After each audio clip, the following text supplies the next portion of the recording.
Next up on WTV, another look into Singing in the Rain, a self-portrait project in today's Sports Minute. WTV's Daily Update starts now.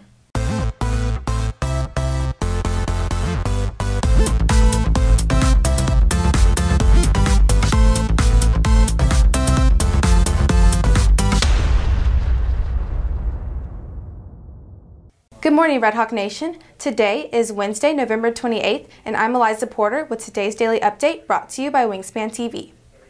Preparations are gearing up for theater's fall production of Singing in the Rain, with tech students working on some special additions to the stage. WTV's Kate Graham takes a look. Even though opening night for Singing in the Rain is on Thursday, the tech crew has been working on the set since August. So for Singing in the Rain, we started building our set right at the beginning of the year. With our new tech director, Mr. Dixon, we were able to design the set through his designs and use that to construct all of our new scenery for the show. Last year in December, water poured above the stage after an accident broke a pipe.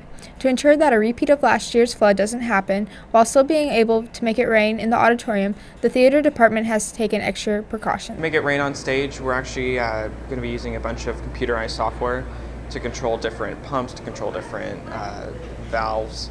We're going to have a full pond almost of a stage that's going to flood from the bottom, as well as a couple of sprinklers raining down from the top.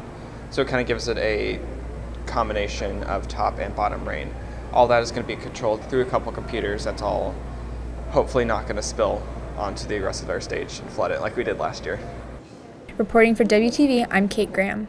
AP drawing students are preparing for a big project, portraits that represent something important to them.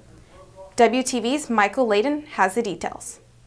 Students will be doing large-scale pastel portraits over the next few weeks in AP drawing class. Each portrait will be done with a grid to get the drawing to look as realistic as possible. Well, I'm really excited to work with this medium. We're using pastel colored pencils, and I've never used it before.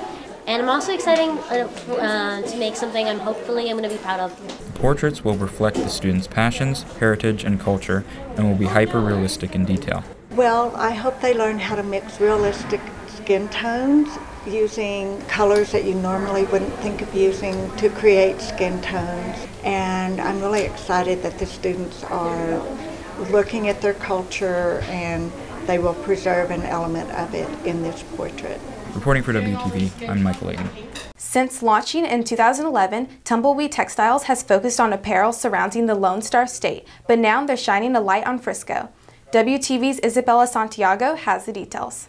Specializing in selling Texas culture, Tumbleweed Textiles started on campus with a simple conversation between art teacher Jeb Matalich and former ISM teacher Brian Wysong. We kind of met here at school and decided that we wanted to put some of my artwork on a t-shirt. It was kind of something that I was wanting to do to begin with, and do some shirts, so put some of my artwork on shirts.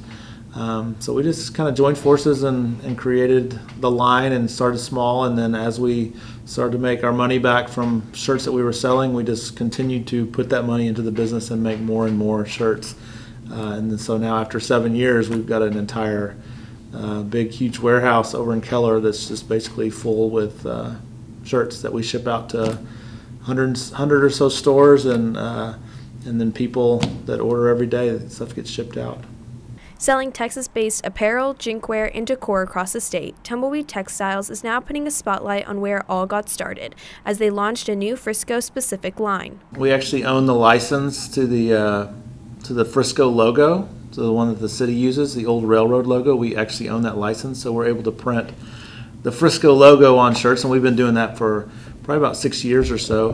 But we do have some new shirts that just came out that are more Frisco inspired, kind of some more, like a couple of humorous ones, a couple of historical ones. We did one for the rail district with an old rail car, and then just a couple other just kind of just generic Frisco designs that we thought people in town might like. And it all starts with Matalich and a piece of paper. So if I come up with an idea, I usually sketch it down, and then I'll usually kind of refine that sketch, clean it up, make it a little bit bigger than a thumbnail sketch, and then I will usually ink it, scan it, put it in Photoshop, clean it up, add some texture, play around with different colors and stuff, and then put it on mocks, like shirt mocks, and kind of play around with what color I think it might work well with. For WTV, I'm Isabella Santiago. WTV Sports brings you the latest from campus athletics. The girls' basketball team opened their district campaign last night with an away game against Lebanon Trail. After allowing just 8 points in the first half, the Redhawks took a 25-point lead into the break. A similar second half helped give the Redhawks the blowout victory, winning 53-17.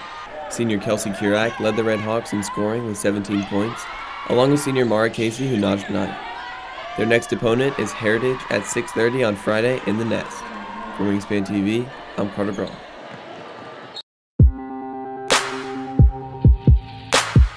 If you're looking for more from Wingspan, you can follow us at Liberty Wingspan on Twitter, Instagram, and Facebook, or visit our award-winning website, libertywingspan.com.